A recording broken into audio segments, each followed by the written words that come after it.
nanti selama sensei akan pemaparan materi, paling nanti bakal off cam karena full layar tuh materi. Jadi minasan kalau ada pertanyaan langsung on mic aja ya. Oke, gimana?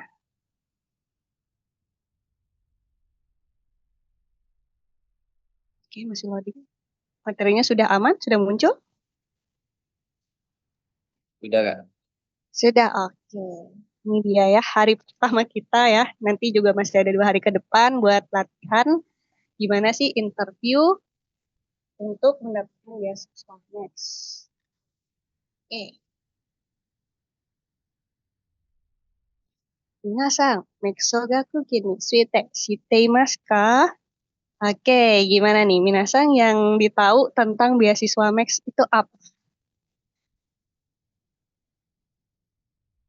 Ada yang tahu? Oh, belum tahu nih. Beasiswanya apa? Belum tahu. Ada Shiteimaseng. Oke, jadi ini emang Shiteimaseng. Belum pada tahu ya. Ini Max Sogakukin ini atau beasiswa Max. Jadi ini memang beasiswa yang diberikan oleh pemerintah. Pemerintah Jepangnya untuk eh, pelajar yang ingin lanjut sekolah di Jepang. Kayak gitu.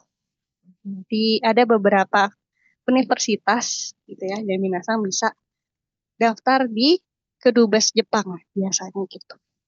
Nah, itu dilakukannya per setahun sekali. Kayak sayangnya ini di bulan April sampai Mei gitu deh. Jadi kayaknya untuk tahun ini udah lewat ya minasang kalau mau apply. Nah, tapi bisa untuk tahun depan ya, masih ada kesempatan.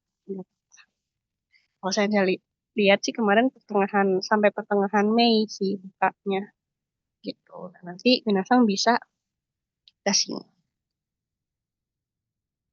Nah, ini ya penjelasannya mix.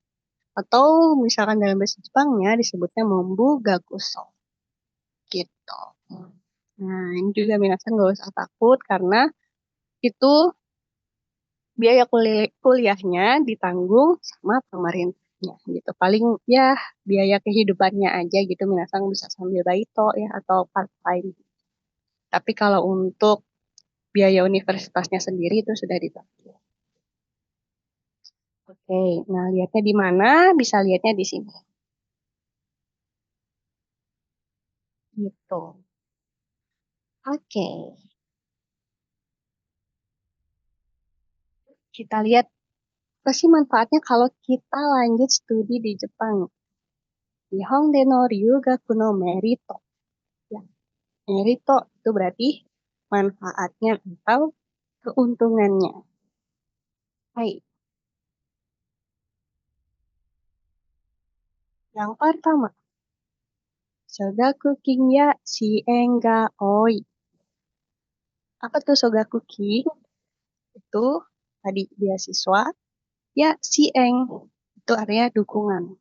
Ga oi. Jadi banyak sekali dukungan untuk mendapatkan beasiswa ini. Lalu,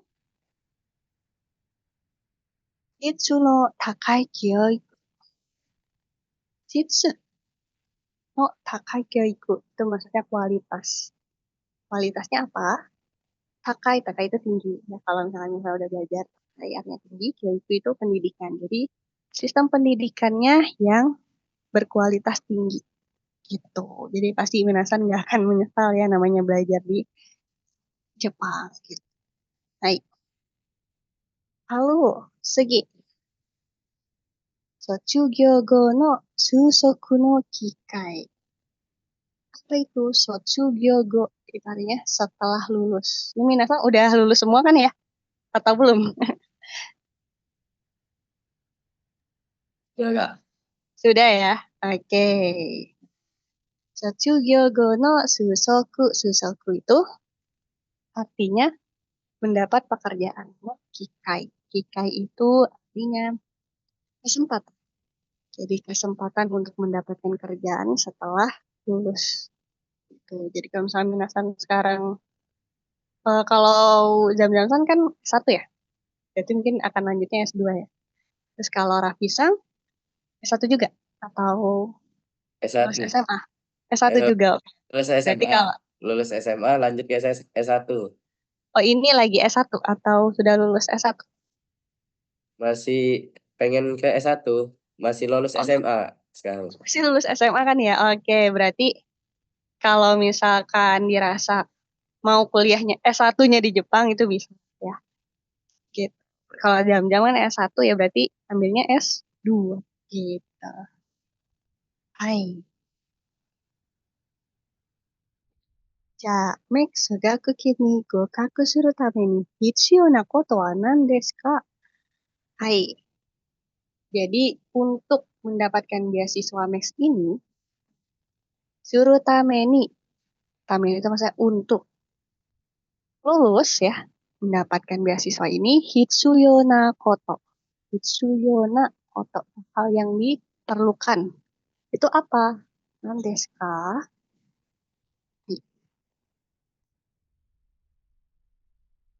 I, 優れた学業成績。Apa itu? 優れた学業成績. Berarti dia kayak akreditasi ya, untuk nilainya sangat baik. Jadi kalau misalnya minasang mau daftar, pastikan akreditasi gitu ya, nilai minasang juga baik. Oke. Kalau bisa yang nilainya masih ada C, diperbaiki dulu. Tapi kalau misalkan memang di ijazahnya gitu ya, ada yang C atau apa, sebenarnya sih nggak apa-apa. Saya juga pernah ngurus dokumen juga gitu. Kalau ada siswa yang masih ada C atau D, gak apa-apa asalkan minasang punya sertifikat lainnya yang membantu gitu. Kayak misalkan mungkin TOEFL-nya di atas 500 atau mungkin udah N3, N2 itu nggak apa-apa. Tapi akan jadi nilai plus lagi kalau nilai IPK-nya gitu ya, atau nilai ijazah SMA-nya itu di atas rata-rata gitu. Itu akan jadi nilai plus untuk mendapatkan beasiswa itu. Baik. Oh, yang kedua, keikaku na kenkyu. Keikaku. Oke. Apa itu? Nah, kita sudah merencanakan, keikaku itu perencanaan ya.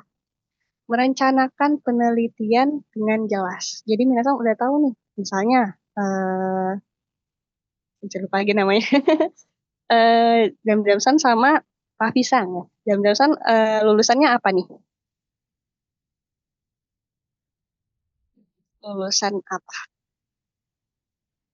Hmm?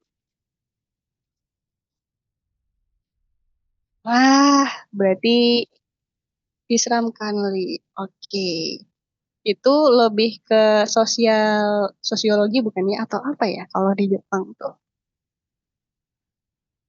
Soalnya di sana nggak ada jurusan yang ini kan ya. Paling bisa diarahinnya ke itu kan lebih ke sosial ya. Ya, lebih ke sosial ya. Sakain paling paling ya itu ya. Kalau untuk penelitian mungkin Jamsam udah kebayang dari sekarang kalau misalkan mau lanjut studi, nah itu harus diperhatikan. Udah kebayang mau meneliti apa? Mungkin bisa masuk sejarah juga ya, atau budaya, bungka. Karena,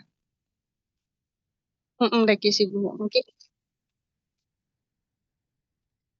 atau kuliner senang. Apa tuh? Rekisi, bungka, sejarah, atau budaya. Bungka, oke. Berarti ya bisa dimasukin ke budaya. Misalnya, oh aku mau meneliti tentang gimana sih perbedaan budayanya, ya budaya kerjanya di Indonesia sama Jepang gitu ya. Kadang kan kayak budaya di Jepang dia nggak bisa menoleransi orang orang Indonesia kerja di sana bisa sholat 5 waktu gitu. Kadang ada yang perusahaan yang kayak gitu. Itu bisa juga diteliti gitu ya kenapa. Boleh. Jadi pokoknya penjelasan perencanaan udah jelas. Kalau Rafisang sendiri gimana? Kira-kira udah ada bayangan belum penelitian? Masih SMA sih ya soalnya. Tapi kalau misalkan S1 nih kira-kira mau jurusan apa? Eh, Rencana jurusan hukum ya, Kak. Hukum. Oh, iya desu ne. Halo.